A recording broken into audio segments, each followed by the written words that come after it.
Salut Stéphane, merci de venir sur ce nouvel épisode de Setup Podcast. Je te laisse te présenter. Donc, je m'appelle Stéphane Lever, je suis kiné depuis une quinzaine d'années à peu près. Je travaille dans la région parisienne, dans l'Essonne. Donc, moi, je suis sorti de l'école de Strasbourg. Au début, j'étais plutôt orienté sur de la kinésithérapie du sport.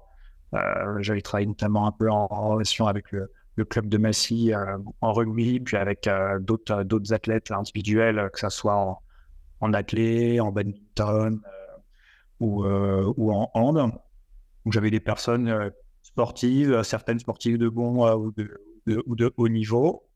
Et puis là, progressivement, ces dernières années, là, je m'oriente un peu plus sur de la neurologie fonctionnelle et sur les troubles de l'apprentissage, tout ce qui est neuroatypie, notamment chez les enfants. Voilà. J'ai encore des sportifs, mais beaucoup moins. Et donc, je réoriente une partie un peu de l'activité de mon cabinet sur de la pédiatrie. Et enfin, petite ou grande pédiatrie, puisque ça va jusqu'aux ados, et tous les apports de la motricité en lien avec le cerveau. Ouais, après tu dis que t'as de moins en moins d'athlètes, mais au final, est-ce que c'est pas justement des athlètes en devenir que Ouais, oui, t'accompagnes? oui. Il y a ça aussi, voilà. On va dire que je vais avoir moins de personnes qui vont être des performeurs ou qui vont orienter leur vie de tous les jours en fonction de leur activité sportive, avec une charge horaire d'entraînement qui va être importante. Mais oui, je vais peut-être avoir plus d'enfants qui vont être peut-être des performeurs en devenir. En tout cas, voilà, leur donner les prérequis pour qu'ils puissent exploiter leur potentiel global. Ok. C'est quel type de sportif, enfin de sport qui pratique justement tes patients? J'ai pas mal de personnes qui font de la course. Là, je suis en vallée de Chevreuse, donc j'ai des personnes notamment qui vont faire du trail, il y en a certains qui ont fait du TMB, tu vois, ou qui peuvent faire des grosses courses. Et puis sinon, je vais avoir des athlètes, plutôt des sprinters, là, que j'ai cette année, sprinter-sauteur. Voilà, ça va être. Ok. Et puis j'ai quelques personnes qui font du roller. Voilà. Mon fils fait du roller. Je vais commencer à en faire un peu aussi. Donc ouais, c'est progressivement les choses se font comme ça. Ok. Est-ce que tu arrives à retrouver des tendances de pathologie, justement dans ces sports de locomotion, de course? Ouais, alors chez les sprinters ou les sauteurs que j'ai, régulièrement quand même, les motifs de consultation, ça va être des lésions musculaires, ischio-jambier, biceps fémoral, assez régulièrement quand c'est des lésions de la loge postérieure. Et puis tout ce qui va être tendinopathie, tendon achillien, pas de doigt. Chez les sprinters, c'est des choses qu'on va retrouver assez régulièrement, quoi. Mais quand il y a lésions musculaires, euh, souvent ça va être dans les ischios. Mais Ok. le biceps fémoral, il va être soumis à de grosses contraintes en fin de phase de swing, et donc pour certains, finalement, les capacités à ce moment-là ne suffisent pas, et donc ça va partir en lésion musculaire. Ok. Et c'est les mêmes choses que tu retrouves sur des disciplines plus longues, d'ultra trail qui sont toujours de la course, mais Non, là, chez les personnes qui sont plutôt sur du long, alors je vais avoir des tendinopathies, mais par contre, je vais pas avoir de lésions musculaires comme je peux avoir chez les sprinters. Mais par contre, ouais, davantage de tendinopathie, fascia lata, pas de doigt, moyen fessier, tendon d'Achille, des problèmes de ponydrosite plantaire également. Là, c'est des personnes qui vont avoir un gros volume d'entraînement, et pour certains, ça va bloquer aussi, parce que les à côté, que ça soit alimentation, récupération, ce sont des amateurs, il n'est pas forcément, parfait non plus. Et puis avec l'augmentation des contraintes, parfois le corps n'arrive pas à gérer les sollicitations qui est demandées. Ok. On est quand même sur pas mal de pathologies, chaque fois tissu conjonctif, que ce soit de la tendinite en chronique ou du flash, ça déchire. Oui. Quelle recommandation tu aurais justement pour ce type de blessure-là Sur ce type de blessure, de plus en plus, en fait, moi, la façon dont je procède, avant, j'ai été beaucoup sur augmenter les capacités avec du renforcement et des choses comme ça. Donc, c'est toujours des choses que je vais faire. Mais je vais aussi regarder pour lever des contraintes. Donc là, du coup, c'est des apports que j'ai pu avoir en neurologie fonctionnelle avec des formations type labo RNP, des personnes qui m'ont apporté beaucoup de billes, là-dessus pour avoir un point de vue qui va être beaucoup plus global et ne pas être uniquement sur du tissu, mais voir le système nerveux. Est-ce que lui, en fait, il se met pas aussi en mode survie? Est-ce qu'il n'y a pas plus de contraintes qui vont arriver?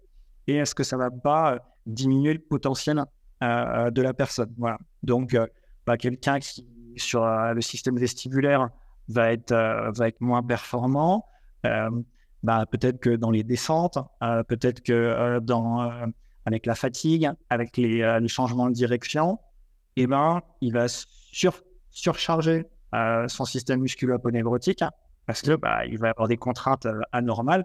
Et à ce moment-là, il y a un moment, la possibilité d'avoir une lésion va être augmentée. Donc, c'est de plus en plus, je vais travailler sur les deux tableaux, augmenter les capacités et lever les contraintes pour avoir une prise en charge qui, à mon sens, va être la plus efficiente possible. Ok. Et justement, souvent quand on parle de tissu conjonctif, on est tout le temps sur du renforcement. Souvent, la réponse automatique des kinés ou des athlètes, c'est de dire, en fait, il faut juste que tu fasses du l'athlète. Ouais. Est-ce qu'on a d'autres solutions? Tu as évoqué notamment une autre solution qui était de regarder ailleurs, de changer. Ouais. Mais est-ce qu'on a d'autres solutions parmi tout ça? Le fascia va notamment être vraiment important à regarder aussi, parce que si ton fascia, il va quand même transmettre, c'est un tissu qui enveloppe tous tes muscles, c'est ton squelette souple, et il va permettre de transmettre une partie de la contrainte qui est envoyée sur tes muscles. Donc, ça va être un relais dynamique qui va être important. Et s'il n'est pas suffisamment bien organisé, au niveau musculaire, finalement, tu vas avoir des surcharges qui peuvent être localisées avec des compensations plus importantes. Et donc ça, tout ce qui est du travail avec du rebond, avec du travail rythmique, vont être importants. Là, sur le fascia, je suis pas expert, là-dessus, mais je le documente justement pour augmenter encore la globalité de la prise en charge et débloquer les choses pour que la personne n'ait pas un abonnement avec moi. Pour moi, c'est un échec. La personne qui doit revenir te voir régulièrement avec le même problème, c'est qu'il y a un truc que tu n'as pas capté, ou alors peut-être que sur ça dépasse ta compétence. Donc à ce moment-là, pour moi, ça me paraît OK, tu vois, et du coup, tu t'envoies vers quelqu'un d'autre qui va être meilleur. Si là-dessus, t'es pas compétent, ou sinon, faut que tu deviennes plus compétent dans un domaine qui va être complémentaire, mais on peut pas forcément être compétent dans tout. Donc, moi, je sais qu'il y a des choses que je ne fais plus dans les rééducations que je vois en cabinet, parce que l'organisation du cabinet s'y prête moins, parce que c'est pas forcément des choses qui m'attirent beaucoup pour certaines non plus. Et donc, j'envoie vers des personnes qui sont plus pointues que moi là-dedans. Le sportif, la personne qui vient de voir, elle, son objectif, c'est d'aller mieux, quoi. Donc, que ça soit mieux avec toi ou mieux avec un autre, si ça peut être mieux avec plusieurs personnes en même temps, si chacun apporte justement une facette différente de la prise en charge. Et là, on peut avoir des choses qui vont être très complémentaires, ouais. Ok.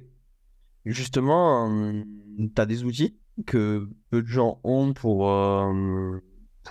justement déceler ou du moins accompagner la prise en charge de tissu conjonctif. Tu parlais du fascia.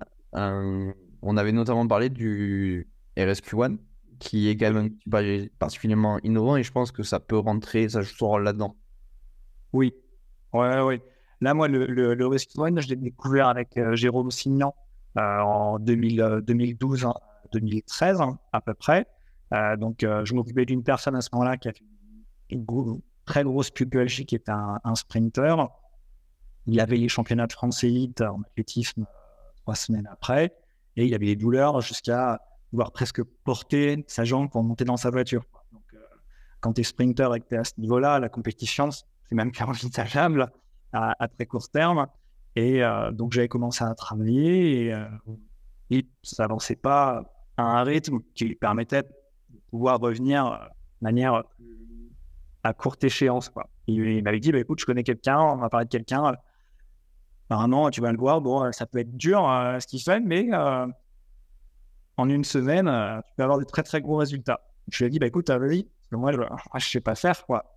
Donc, il y avait été, et effectivement, il était revenu moins d'une semaine après, où il pouvait déjà faire des lignes droites, il pouvait déjà recommencer à monter les genoux, pas de start, autre chose comme ça encore à ce moment-là, mais il y avait vraiment un progrès qui, pour moi, était complètement fou, enfin, qui était complètement en dehors de ma compétence de ce moment-là.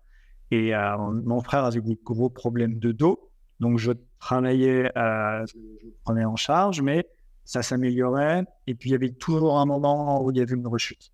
Et donc je lui ai dit, vas-y, si. Et donc il avait été voir. Effectivement, ça a vraiment énormément amélioré. Donc je me suis dit, bon, problème de pubalgie, problème de dos. Finalement, en fait, son outil, il y a vraiment quelque chose derrière. Donc, j'y ai été. Il m'avait formé. Et puis après, je m'étais équipé. Donc, oui, le Rescue One peut vraiment avoir un rôle qui va être très complémentaire, où on va pouvoir diagnostiquer où est le déséquilibre dans la chaîne, vraiment de manière précise. Et donc, après, on va pouvoir avoir un renforcement ciblé où on va travailler sur des mouvements qui vont permettre de mettre la zone sous contrainte, et tu dois contrôler via ton système nerveux, donc tout ce qui va être système d'inhibition au niveau musculaire, pour mieux contrôler tes différents groupes musculaires, avoir justement un mouvement qui va être le plus propre possible. Voilà. Si je compare ça à quelque chose, l'appareil va te faire une énorme crampe, il va t'emmener ton membre dans une certaine direction, et toi, tu dois contrôler pour retrouver une fluidité dans le mouvement, et on va augmenter progressivement l'intensité pour dépasser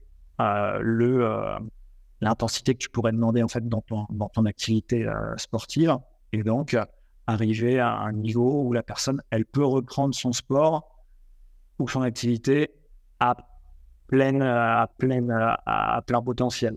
Voilà. Alors, parfois, on a des résultats, et puis quand la personne, elle reprend, là, finalement, elle était prête à 80%, et puis dans son activité, elle va avoir une intensité qui va redevenir supérieure finalement à ce que tu avais pu travailler, et donc le système, il marche à nouveau plus bien, et donc tu as rechute.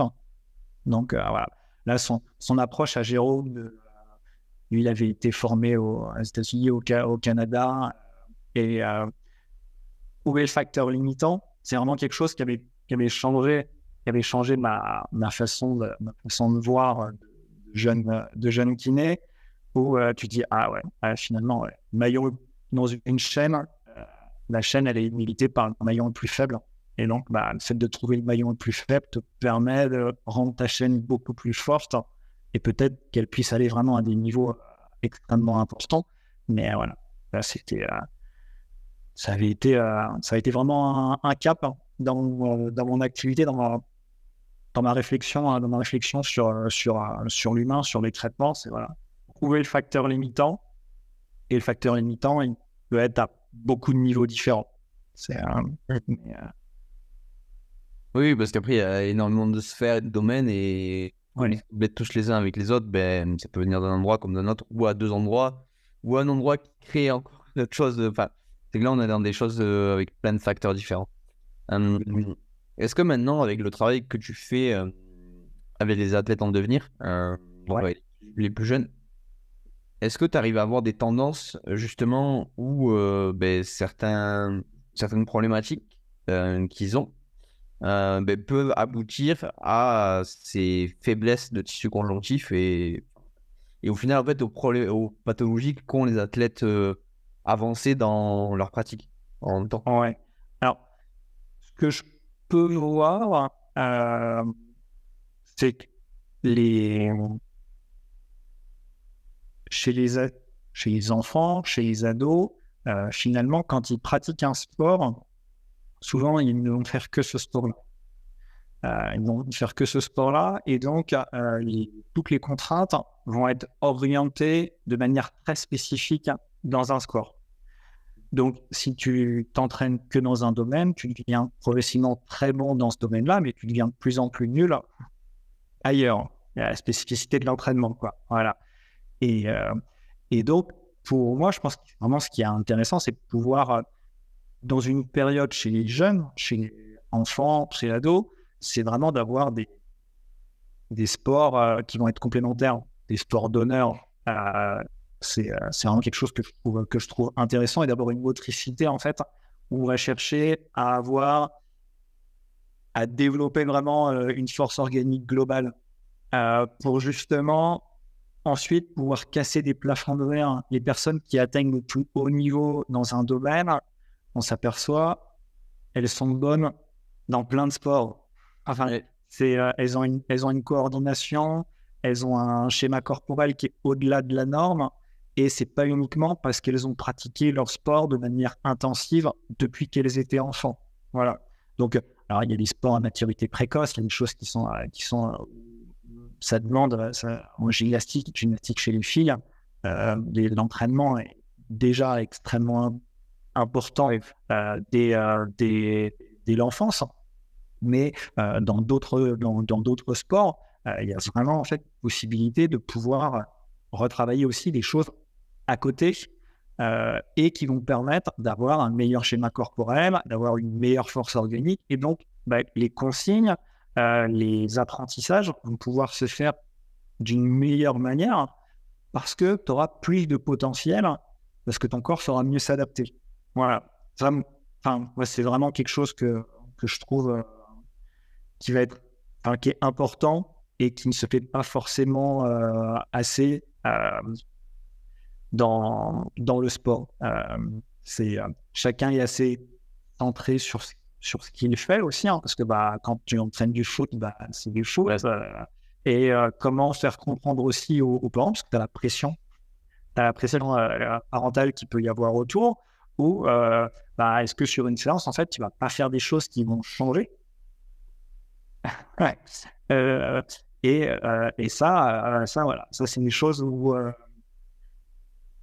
je pense qu'il y a une certaine évolution à trouver dans le sport pour ne pas être uniquement à avoir des compétiteurs à l'âge de 9, 10, 12 ans, et être vraiment un formateur où on va leur donner un potentiel qui va leur permettre de s'exprimer après, et finalement, même de manière plus générale, d'avoir un potentiel humain qui va être supérieur. Parce que si tu arrêtes à 14 ans, mais que tu as fait uniquement un sport et que tu sais rien faire d'autre, peut-être qu'en fait, c'est parce que tu as été bon dans ce domaine-là que tu vas bien savoir bouger et que tu vas avoir un corps qui va bien fonctionner également. Voilà. C'est parce que tout ce qui va être sport d'honneur, c'est des choses qui sont intéressantes, même il y a vraiment de la variabilité dans le sport, mixer des sports. Enfin, tu sais, tu vois, c'est faire des choses qui sortent de notre zone de confort pour justement l'élargir au maximum et avoir un panel de de coordination, de développement qui va pouvoir ensuite aller beaucoup plus haut dans le sport dans lequel on recherche la performance. Yes, ouais.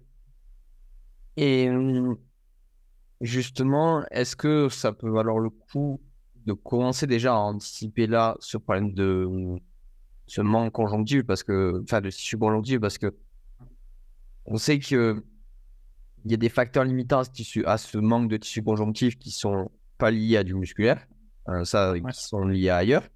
Mais on sait que malgré tout, il faut quand même des années d'expérience dans du renfort si on veut développer du tissu conjonctif. Et du coup, quelle balance? On sait que la première des choses à faire, c'est d'aller travailler sur là où part le mouvement et tout ça.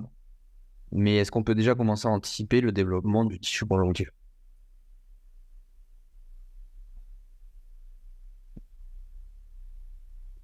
Oui, je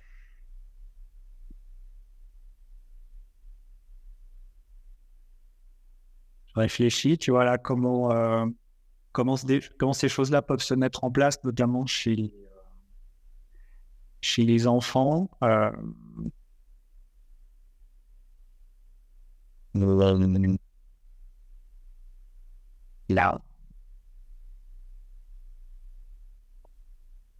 on va dire. Je suis un peu coincé sur la question. Ouais. Et forcément, c'est que c'est quelque chose qui est relativement, je pense, individuel, ou du moins, je pense qu'il n'y a pas de vérité. Non, il n'y a, pas de chose absolue. Mais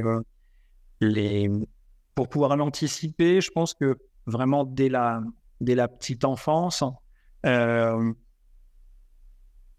fait de laisser l'enfant beaucoup plus bouger, on a tendance à être très protecteur, tu vois. Enfin, trop protecteur maintenant, enfin, dans la société actuelle, je trouve, hein, avec certaines choses avec les enfants. L'enfant, en fait, faut pas qu'il tombe, faut pas ci, faut pas ça, faut pas qu'il se salisse, machin et tout.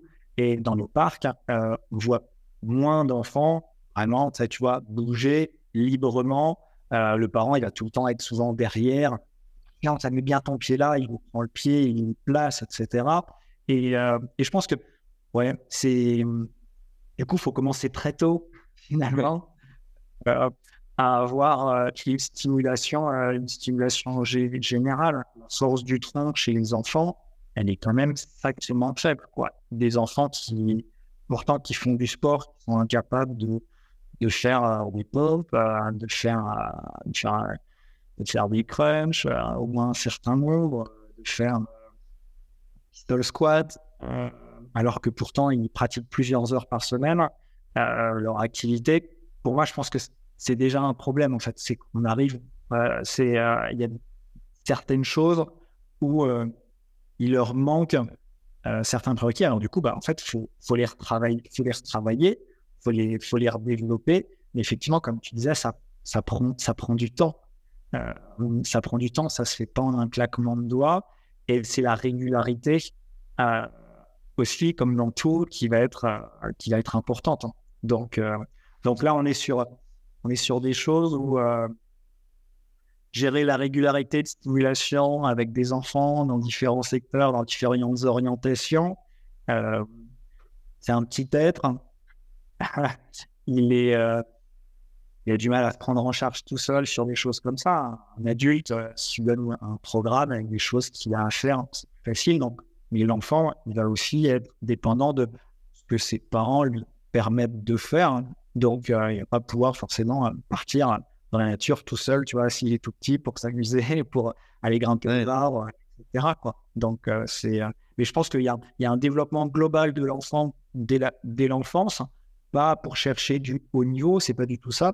C'est pour chercher un développement moteur généralisé et en faisant ça, quand tu grimpes aux arbres, en fait, par exemple, tu as stimulé ton système vestibulaire, ta force de préhension au niveau des mains, ta force du tronc, et tout ça, c'est des choses qui vont aussi aider au niveau cognitif, hein, et qui vont te permettre aussi derrière de pouvoir mieux performer dans beaucoup de domaines différents. Ouais, d'avoir des bonnes notes à l'école. Ça peut, pas que, c'est pas ça. La vie ne se résume pas à ça. Non, mais Non, mais c'est le stress de, je pense, 80% des parents. La réussite de l'enfant. Réussite, souvent, réussite, il y a une réussite scolaire.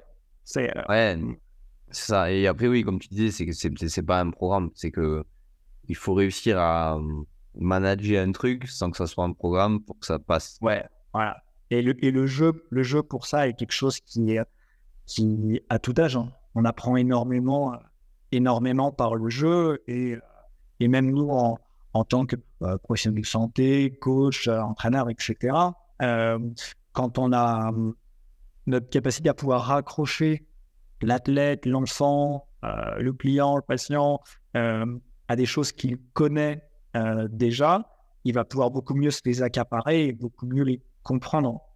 Donc, les analogies pour ça sont vraiment très bonnes parce que toi, tu es très calé sur l'iso inertiel, c'est ta spécialité, c'est une de tes spécialités, mais si tu parles d'iso inertiel à quelqu'un qui n'en a jamais entendu parler, en lui parlant des rapports, de force, etc., la personne elle va décrocher tout de suite. Hein. Ouais. Elle aura pas la compréhension globale qui va lui permettre de se dire ah ouais, c'est vachement intéressant ce qu'il dit. Voilà. Par contre, si tu lui compares ça à un domaine en faisant une analogie à quelque chose qu'il connaît déjà, il va pouvoir beaucoup mieux se l'accaparer, il va pouvoir beaucoup mieux le comprendre, l'intégrer, et après, tu pourras progressivement lui redonner davantage de choses précises parce que il aura développé des compétences dans un domaine qu'il n'avait pas à la base, quoi. C'est même tout simplement sur la communication, c'est vraiment très intéressant dans les personnes que l'on peut voir, c'est de mettre du lien avec des choses qu'ils connaissent déjà pour qu'ils intègrent beaucoup mieux la donnée et après qu'ils soient vraiment acteurs de ce qu'ils vont faire parce qu'ils auront compris ce qu'on cherche à leur chercher, quoi. Ça, c'est... Ouais. Et justement, là, une fois qu'on a amorcé ça, parfois, justement, on n'arrive pas à couvrir l'ensemble du spectre. Il reste des petits blocages ou des petites... Quels outils ou comment on fait déjà pour les détecter et ensuite pour les corriger? Pour les corriger.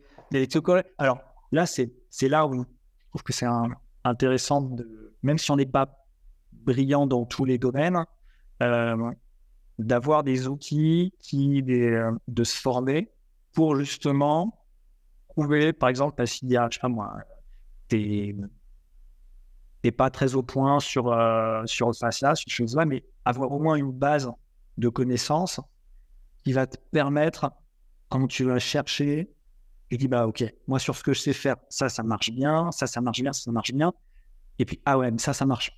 Ça, je vois que ça marche pas. Mais si j'ai pas la compétence, à ce moment-là, je peux orienter vers quelqu'un qui est compétent dans le domaine. Par contre, si je ne connais pas du tout ce domaine-là, je ne vais pas pouvoir savoir que je ne sais pas. Ouais, oui. Et ça, je pense que voilà, c'est important pour nous, généralement, d'avoir une grande ouverture d'esprit. Ouais.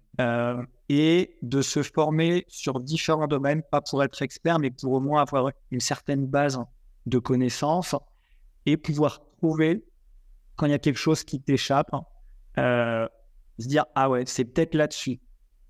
Je vais pas pouvoir, moi, le prendre en charge, mais par contre, je vais savoir vers qui l'orienter. Et que la personne ne se perde pas. Voilà. Ou finalement, tu sais pas que c'est ce truc-là qui pose problème, et donc tu vas tenter plein de choses. Ouais. Au pifomètre. Ouais, c'est bon. Au pifomètre. Alors, si tu as beaucoup de bol, ça peut marcher. Mais sur l'ensemble, c'est une courbe de Gauss, tu es dans les extrêmes, quoi. Au milieu, ça marchera pas, quoi, sur la majorité. Donc, je pense que c'est quelque chose qui est intéressant, c'est justement d'avoir une approche qui peut être assez bonne, être pointu dans certains domaines, mais par contre, d'avoir au moins un minimum de connaissances dans d'autres pour justement, quand il y a quelque chose qui ne marche pas dans ta spécialité, se dire, OK, ça marche pas, à ce moment-là, il faut aller voir quelqu'un d'autre. Et je pense que même pour un client, pour un sportif, pour un patient, etc., la personne qui dit, écoute, j'ai trouvé ça, mais par contre, il faut que tu ailles voir cette personne-là, parce qu'elle va être bien meilleure que moi dans ce domaine-là. voilà, pour moi, déjà, c'est une honnêteté qui est vraiment importante. Et si c'est bien amené, en fait, c'est quelque chose qui va renforcer la confiance que la personne a envers toi. Parce qu'elle sait que tu vas pas essayer de la balader en trouvant des trucs, oui, non, peut-être, pendant 6 mois, pendant 1 an, et qu'elle perd du temps. Ouais. Donc, ça, c'est pour ça que j'essaie de rester assez ouvert sur différentes choses. Pour quand quelque chose que je comprends pas, ok. Est-ce que moi, je peux peut-être trouver certaines choses, pas forcément pour traiter, mais pour savoir vers qui orienter. C'est Ouais, non. Et puis après, c'est psychothérapeutique pour moi. Hein, voilà, je suis pas entraîneur, tu vois. Donc, mais au niveau thérapeutique, pour moi, ouais, c'est là dans la personne qui vient de me voir, par exemple, tu vois, sur la gestion de la douleur, la douleur chronique a tendance à avoir une composante émotionnelle, tu vois, qui va être importante. Et c'est pas parce que tu soignes le physique que ça va uniquement suffire. Donc, parfois, ça peut être intéressant d'avoir un suivi avec un psychologue, avec un thérapeute, voilà, pour justement avoir une prise en charge qui va pouvoir permettre à la personne de cibler son problème de plusieurs approches et pour optimiser le résultat final. ouais. Puis, tu sors un peu la tête du guidon, donc ça te permet aussi de toi prendre du recul dans là où t'es bon. Oui, oui, ouais. Et puis, en échangeant entre professionnels, il y a peut-être des choses que toi, tu n'as pas vues non plus, tu vois, parce que tu as tes biais d'interprétation, parce que tu as tout ça, tu vois, et t'as beau avoir envie de prendre de la distance, parfois, tu ne vois pas tout, quoi. Voilà, parce que ta réalité, tu la vois à travers ton propre filtre. Hein. Donc, c'est le fait d'avoir peut-être parfois, voilà, un autre pro, tu vois, quelqu'un, tu vois, qui peut donner un regard extérieur à la situation, parfois ça peut être intéressant. Ouais. Du coup, si tu avais 3 conseils à donner à, je veux dire, soit un entraîneur, un kiné ou un athlète qui nous écoute. Attends, j'ai pas entendu, ça a coupé un tout petit peu la connexion là. Je te disais, du coup, si tu avais 3 conseils à donner à quelqu'un qui nous écoute, que ce soit un entraîneur, un kiné ou un athlète, lequel tu te donnerais? Je dirais pour être bon dans un domaine, alors ça peut être sportif par exemple, hein, il faut avoir un potentiel de motricité qui va être important. Donc, je pense vraiment que le jeu, la motricité globale, le mouvement, sont des choses qui sont importantes à travailler parce que si tu ne perçois pas bien ton corps, ça va être compliqué de ne serait-ce que tout simplement appliquer des consignes. Alors, Ouais. si je te dis d'avoir ton dos, tu ne le places pas de cette manière-là, mais que pour toi, il est déjà dans cette position-là, parce que niveau sensoriel, niveau proprioceptif, tu as des manques, tu vas avoir du mal à corriger ce point-là de manière durable. Donc, le fait de bouger de manière très variée, même en dehors de la spécificité de ton activité, pour moi, est vraiment quelque chose qui est très important parce que ça va permettre de redécouvrir vraiment un mode d'emploi plus important de ton corps et ça va être intéressant dans ton activité, quelle qu'elle soit. Ok. Ça, ce sera un des conseils, hein, notamment que j'aurais à donner. Que chez les enfants, on est d'abord des formateurs et pas des entraîneurs de champions. Ouais. Voilà, ce serait deuxième avis perso. Et ensuite, on va voir. Pour moi, ce seraient vraiment les choses, les choses qui sont importantes. Voilà, c'est le fait au niveau moteur, parce que ça va jouer au niveau du cerveau aussi. Donc, c'est plus tu bouges, plus tu as une meilleure conscience de ton corps, mieux tu le contrôles. La notion de formation chez les enfants est parfois pas assez développée, à mon sens, dans les clubs. L'ego l'ego de l'entraîneur parfois est là, hein, à vouloir, dès que tu détectes un petit talent chez un enfant, vouloir le faire briller tout de suite, quitte à ce qu'il soit grillé derrière. En fait, tu cherches la médaille d'or, le max de médailles d'or sur la saison. Ça, voilà, ça c'est quelque chose qui doit vouloir toi aussi, hein, forcément, tu vois, dans ta pratique, quoi. Voilà, ça c'est des choses pour moi qui sont importantes. Et ouais, ça, ce serait les deux des points notamment dans le sport que je soulèverais comme conseil chez les personnes qui sont enfants, ados ou entraîneurs d'enfants. Ouais, non, mais écoute, c'était top. Si jamais les gens ils veulent te retrouver, te poser des questions, où est-ce qu'ils peuvent faire ça? Bah, j'ai un compte sur Instagram. Donc, c'est Stéphane, underscore, voilà, tu pourras, on le mettra en lien, voilà. Et puis, sur mon profil sur Instagram, il y a mes coordonnées. Donc, les personnes qui veulent me joindre via Instagram ou différemment peuvent me joindre avec plaisir. Génial. Ben écoute, un grand merci pour cet échange. C'était vraiment cool. Ben, merci de m'avoir invité, c'était très sympa. Pour ceux qui nous écoutent, ben, on n'oublie pas de mettre un petit 5 étoiles. Partagez le podcast s'il vous a plu. Et ben, nous, on est aussi ouvert à vos retours. Et si jamais il faut faire un deuxième épisode avec Stéphane, ben, on est preneur d'un autre thème. Donc, n'hésitez pas. Et sinon, on se retrouve bientôt pour un prochain épisode. Ciao! Merci à tous.